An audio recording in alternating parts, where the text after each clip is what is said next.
Do you notice your bank account shrinking while your collection isn't growing? Yeah, I think we've all been there. Today, we're breaking down the 5 biggest mistakes that collectors make, the ones that quietly empty your wallet and stall your progress. I've watched every version of this video, and with 20 plus years of experience collecting Magic, Pokemon, and Yu-Gi-Oh!, I'm bringing a new perspective, one shaped by plenty of painful and first-hand lessons. Let's dive in. This is probably the biggest mistake most collectors make, and one I still catch myself doing even after 2 decades in the hobby. It's subtle, it feels smart, and it can quietly drain your budget without adding much real value to your collection. Here's how it usually happens. You get an idea, you budget out the money, maybe you're starting a new binder or just wanting to make progress on an old one. So you hop on TCG Player, if you're patient you wait for a sale, and start building a card. You find that after minutes of browsing, most of the cards are in that tempting $5 to $20 range. Nothing too crazy, but nothing super cheap either. And before you know it, the total's sitting around $150 or $200. But hey, it's all stuff you kinda want, and with a little cash back, it feels like a great deal. But here's the problem. These mid-tier cards, the middle, are collection killers. They're not cheap enough to be guilt-free impulse buys, and they're not exciting enough to be grails. Most of them don't even have a guaranteed spot in your binder. They just feel good to buy, and that's the trap. That's how you drown in the middle. There's something psychological going on here. Spending $100 on a single card feels risky, maybe even irresponsible, but spending that same $100 on 8 or 10 cards? That feels productive. You get more mail, more dopamine, more little wins. But often, those cards don't actually matter to you. A few weeks later, they're either forgotten in a box or taking up space in a binder you barely open. Meanwhile, the card you really wanted, the one that would have made your collection feel more complete, is still sitting in your wish list. You traded away that one card you loved for 10 you didn't care nearly as much about, just because the numbers felt a little safer. So here's pro tip number 1. Build a filter. Anytime you're adding a card in that $5 to $20 range, stop and ask yourself, does this card have a specific place in my collection? Would I display it? And would I miss it if I skipped it? Now, I'm not saying to avoid the middle tier entirely. Some of the best cards live there. But be honest with yourself.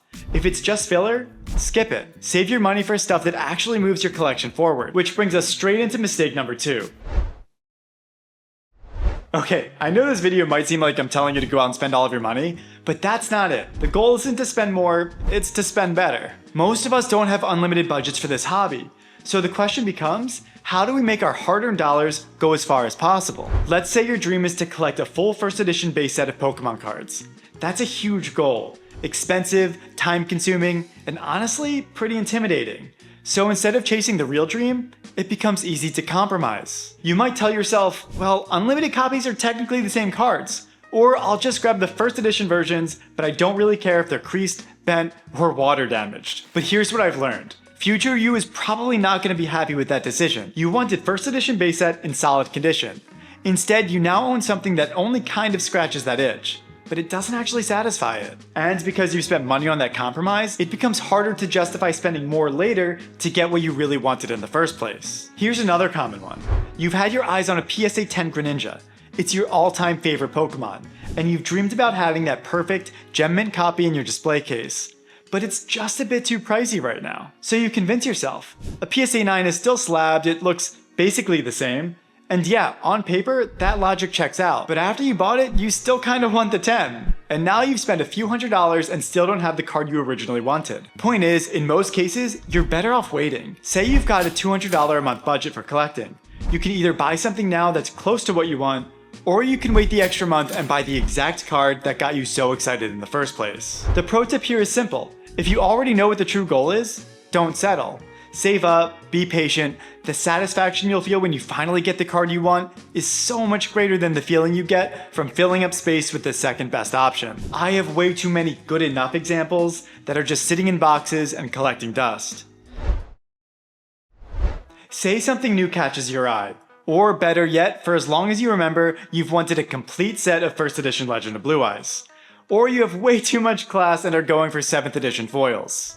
Whatever the goal is, this mistake right here is one of the biggest reasons I see collections stall out, get abandoned, or get sold off for a fraction of what they cost to build. Here's how it usually happens. You dream of owning the entire set, but when you look at the price tag of the big card, the Blue Eyes White Dragon in 1st edition, or the foil Birds of Paradise from 7th edition, you hesitate. Those centerpiece cards often cost 10 times more than the average card in the set. And if you're anything like me, the idea of dropping over $1,000 on a single card feels kind of insane. So instead you start small. You pick off the super rares or the mid-tier foils, whatever feels more reasonable. And for a while, it's great. You're making progress, filling binder pages, and getting closer to your goal. But then a few months go by, or maybe a year or two, and you check prices again. And sure enough, that one big card has doubled in value, maybe tripled, and now it's even further out of reach. This is the trap. Those big cards are expensive for a reason. They're iconic, they're highly sought after, and they're the most likely to appreciate in value. And even if they don't go up in price, they're often emotionally the hardest to justify when you've already spent so much on the smaller pieces. So what ends up happening? The collection stays unfinished, it sits there close but not complete. I've done this more than once, and I've seen tons of other collectors do the same thing.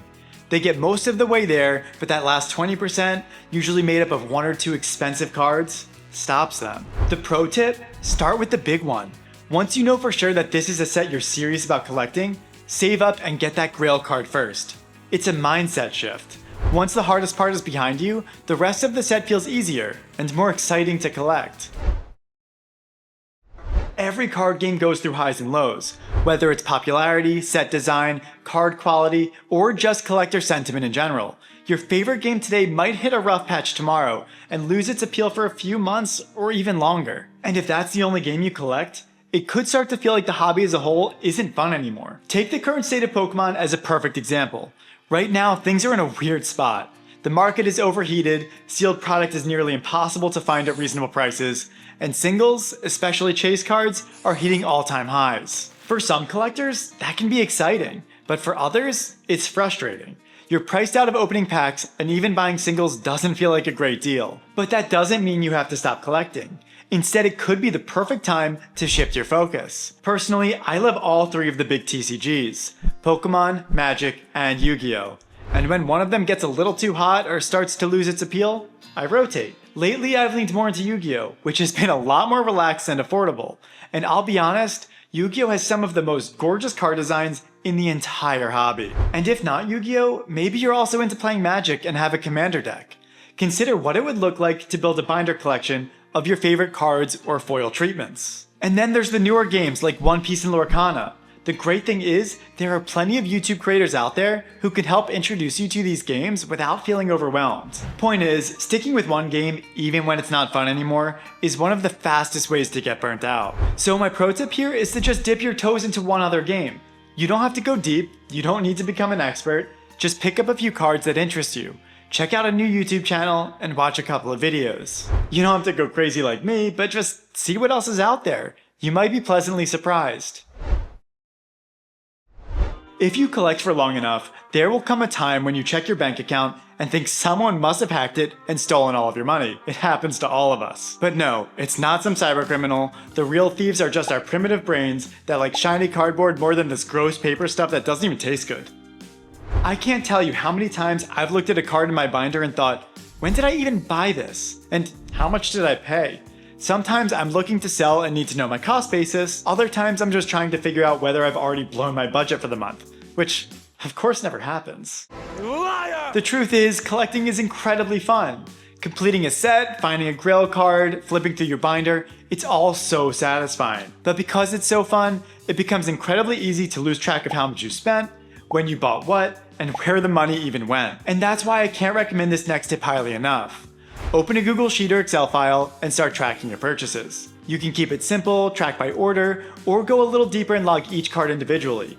Include what you paid, what condition it was in, and the date you bought it. I promise future you is going to be so glad you did this. To make things easier, I've included a free download link in the description to the spreadsheet I use in Google Sheets. It's clean and simple, no bells and whistles. And for those of you that don't know, in my non-YouTube life I'm an actuary, and my other obsession, besides collecting, is personal finance. I've been building money tracking spreadsheets for years. So if you like the free version and want to support the channel, or just help me fund the amazing new editor I hired, there's also a link to the full version available on Etsy. Ugh, that felt weird. I'm a terrible salesperson. Let's get back to why this matters. I personally track all of my purchases in these spreadsheets, not just TCGs. Once I started doing that, I realized the grotesque amount I was spending on cardboard. And it's totally okay to spend money on the things you love. But being aware of it helps you be in control of it, and being in control of it makes the hobby that much more enjoyable. So the pro tip here is simple. Track your TCG spending. Somewhere, anywhere. Just don't leave it to memory. Now get out there and try not to make the same mistakes I did.